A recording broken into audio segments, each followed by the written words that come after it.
Before I call the honourable member for Paterson, I remind the House that this is the honourable member's first speech, and I ask that the House extend the usual courtesies. I call the honourable member for Paterson.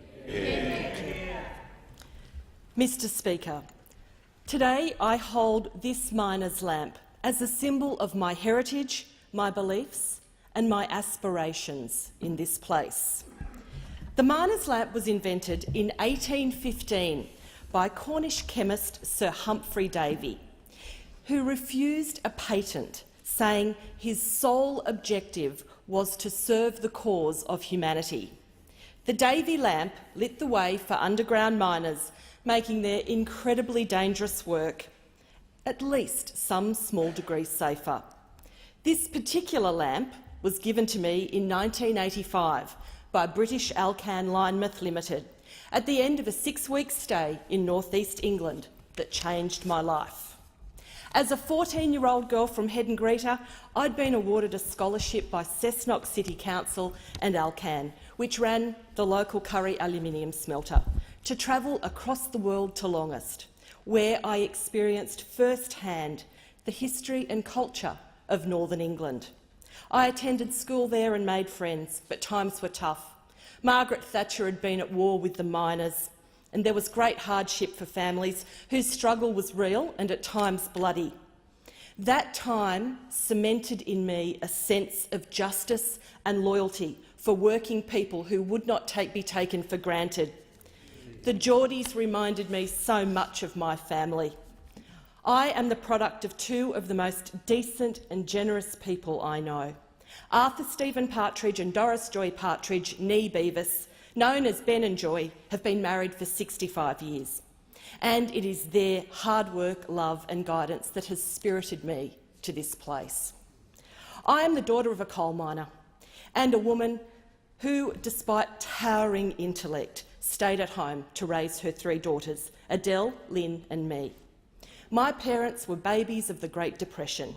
Mum, the eldest of 6, Dad, the second of 5.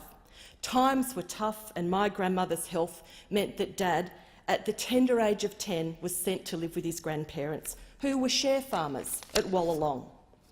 It was there on horseback Dad met my mother. Her parents worked a dairy farm. My maternal grandfather, Alan Beavis, had won a bursary as a young man, but the family couldn't afford the luxury of allowing him to go off and study, so he went to work as a delivery boy. Like so many men of his generation, he was later forced to leave the farm and take up work at the BHP, where the hearths were open and the work was hard and hot.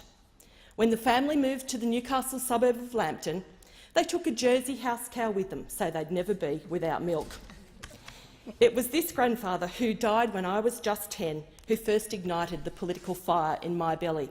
I would sit with him and listen intently to Parliament on the radio, or the wireless, as he liked to call it. He believed that to be a parliamentarian was an honourable thing, but that it was beholden on all politicians to make intelligent decisions. He had a fair dash of cynicism too. But it was his sense of equity and justice, his respect for the political process, that I remember most. I'm from a political family, not so much as members of a party or elected representatives, but as people whose lived experiences instilled in them strong beliefs and shaped strong opinions. These opinions were, and still are, frankly, shared willingly and loudly around the dinner table and pepper nearly every Christmas. At the University of Newcastle, I studied communications and was lucky enough to get a start in local TV and radio, before going to work as a staffer for Joel Fitzgibbon, then a relative newcomer to Parliament, but he too of sound political stock. This time was exciting, educational and inspirational. It crystallised in me a desire to enter politics. But I recognised the value of broad work and life experience and left Joel's office to pursue it. Both Joel and I believed I would be back, and I'm incredibly honoured to be back here in the position as member for Paterson. Joel is still my mentor. I've taken up politics and he has taken up my lifelong sport of golf.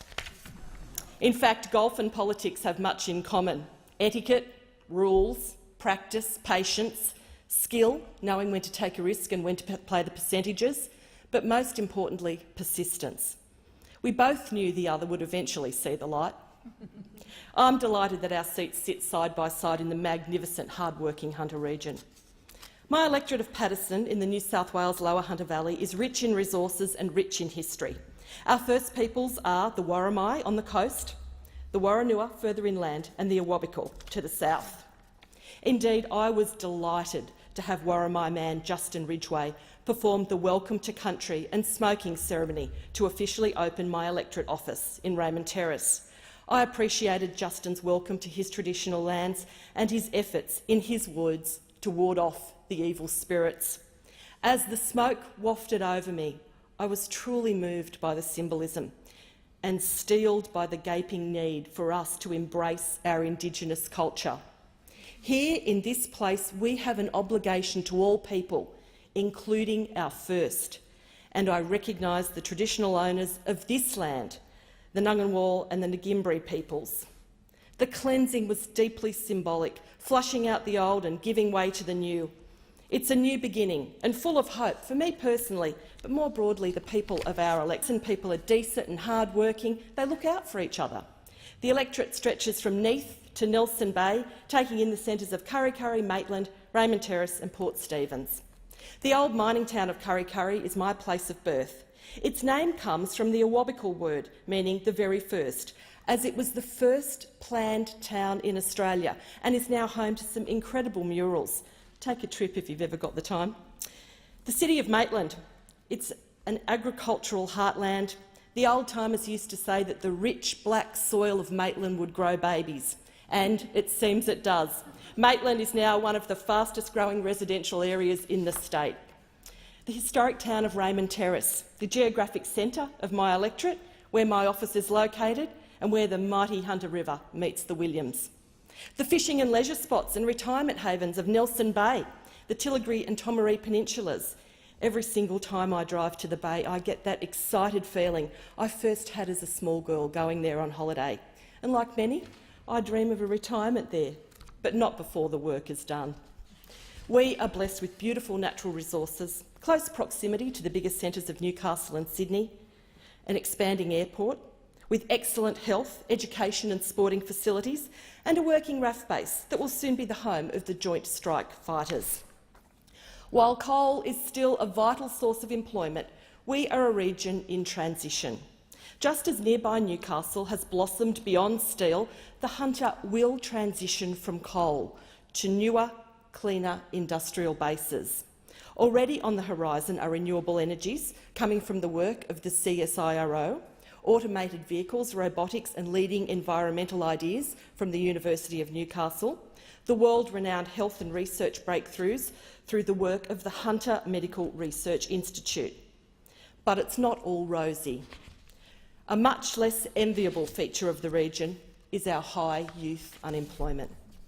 In July, youth unemployment in my region was running at 15.3, but it's been as high as 21. That is double what it was 3 years ago. What has happened to our youth workforce? What has happened to the opportunities for our young people?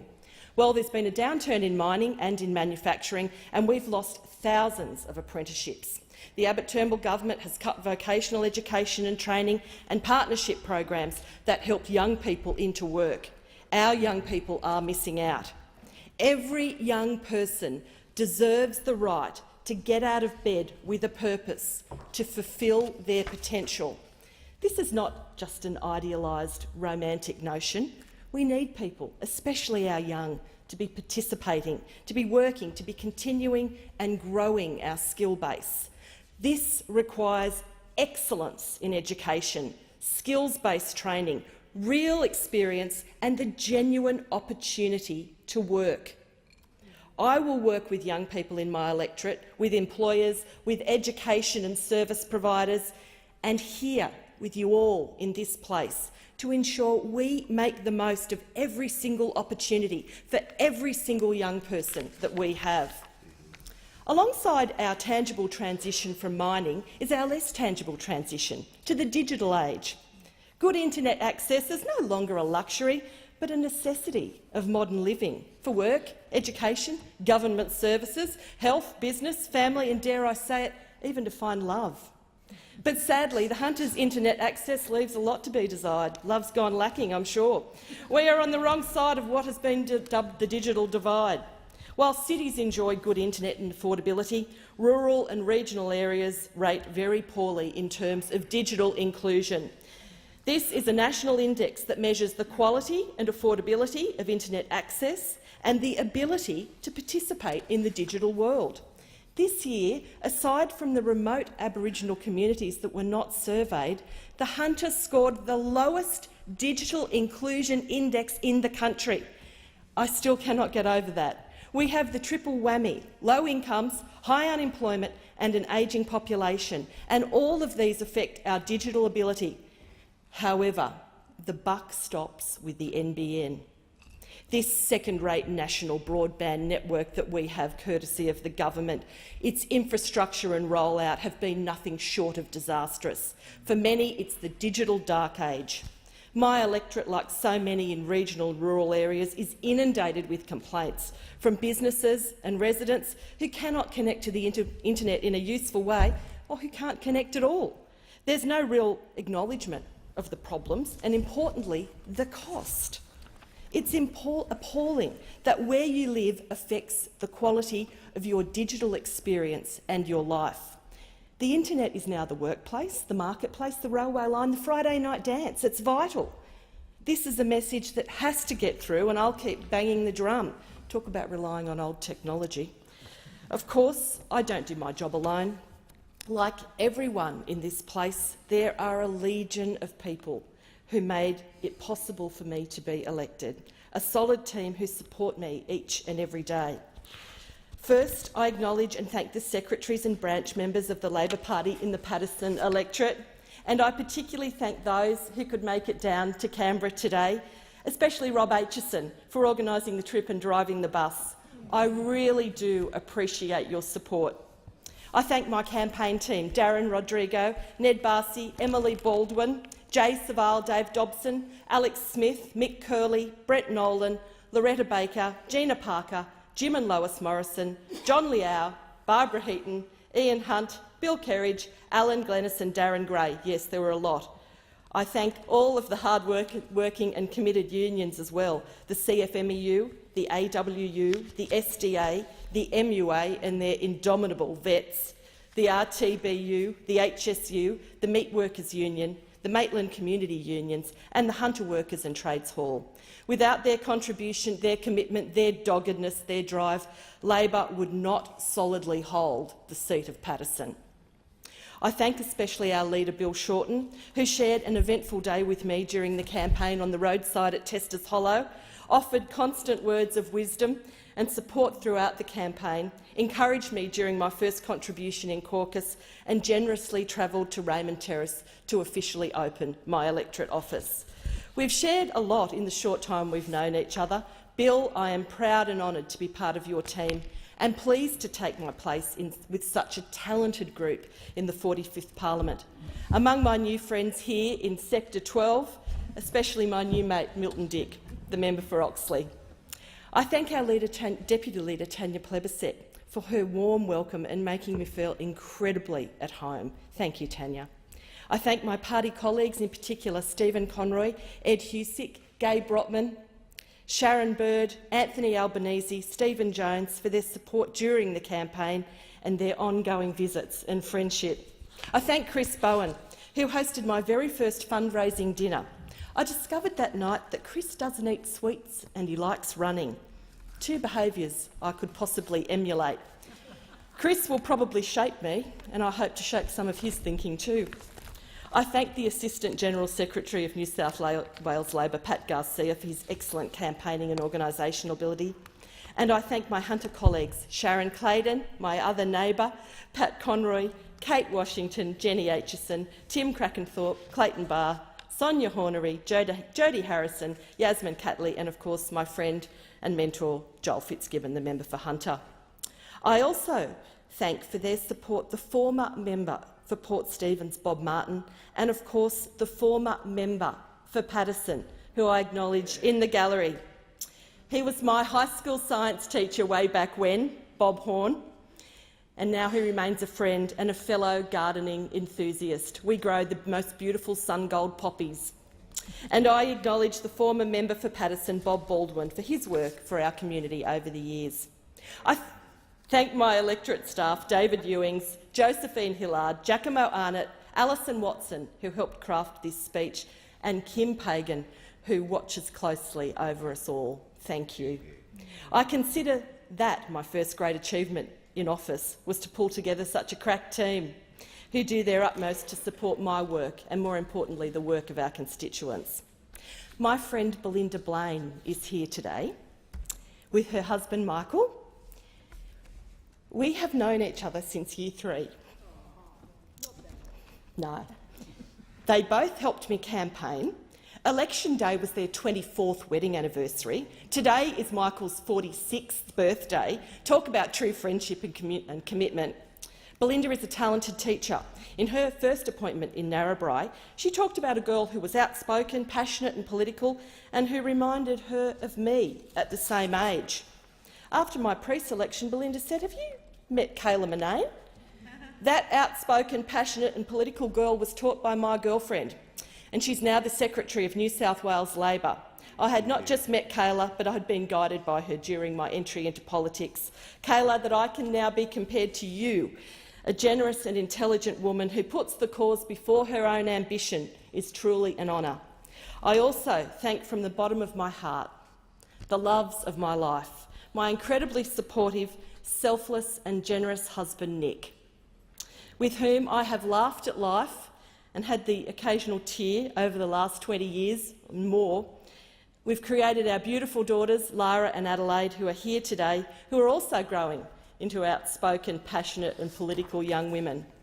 My fellow members, you may think your lives are very busy, but I have to say no one is as busy as a 12 and 3/4-year-old with a mare about to foal, several other horses needing to be fed, watered and ridden every day, and through the winter it's freezing, and a 17-year-old who tomorrow will be inducted as a prefect at her school. She will start Year 12 and brand new P plates too. Well done, Lara.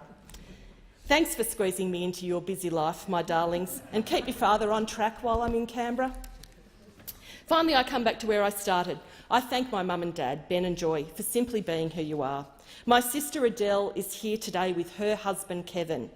Their love and support is second to none, and even though there's 18 years between us, we could not be closer. My other sister Lynn can't be here, but I thank her husband Kevin for making the trip. Thanks too to my dear friend Sue O'Brien, who has known and cared for me my entire life. She's here. Mum is now a rock to us all. Dad is bravely facing the late and ravaging stages of mesothelioma and being cared for by my sister Lynn. He was an underground miner, and exposure to asbestos in building our home has all but destroyed his lungs. Having witnessed his rapid decline in the past 6 months makes me steadfast in my belief in good regulation and good governance. We thought asbestos was safe. We didn't know the whole story. Where we can, we should attempt always to right the wrongs. It is with Dad's failing health in the forefront of my mind that I raise the issue of per- and polyfluoroalkyl substances, known as PFOS, PFOA and more recently PFAS. Arising as a legacy of firefighting foam, PFAS is found to have contaminated land and water on and around defence bases and other sites in Australia and at sites throughout the world. PFAS is described as an emerging contaminant, the full impact of which is really yet to be known. The United Nations Stockholm Convention Persistent Organic Pollutants Review Committee has just recently recognised its toxicity to humans.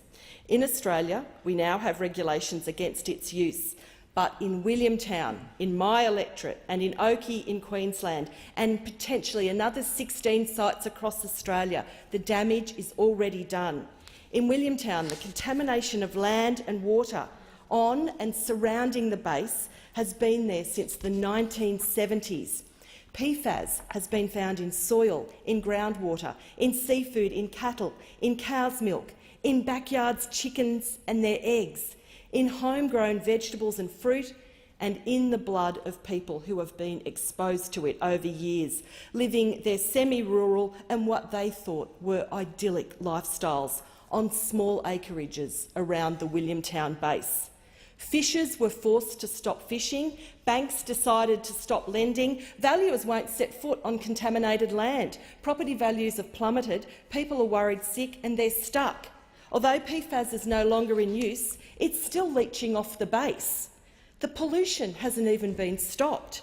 The speed of defence response in our community has been glacial, to say the best. This government must stand by the Williamtown community, who, through no fault of their own, have found themselves in an impossible situation.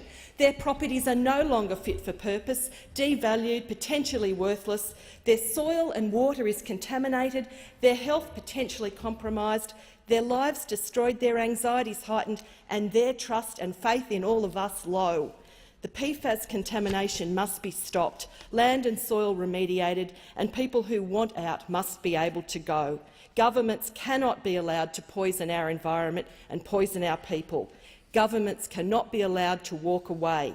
It is time for this government to put things right. I am fighting for justice and proper recompense for my community. This issue is fresh and real in my mind and in my heart. We have made mistakes with tobacco, asbestos, coal dust in the past. We sat idly by thinking everything would be okay. We can't afford to do that with PFAS. My father's illness is a stark reminder that illness and death and government inaction affect real people who live and love and die. They have families who live with them, who love them, who watch and care for them as they die, as my family is doing with my father now. I won't sit idly by.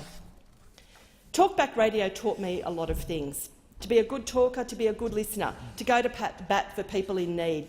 It gave me a chance to talk to many and varied people, from the elderly man who hadn't spoken to anyone all week, to the young boy who hoped one day to be Prime Minister, to the great mind that is Barry Jones. What do you ask a pick-a-box champion and a great Labor man? I asked him, what is the meaning of life? He was stumped.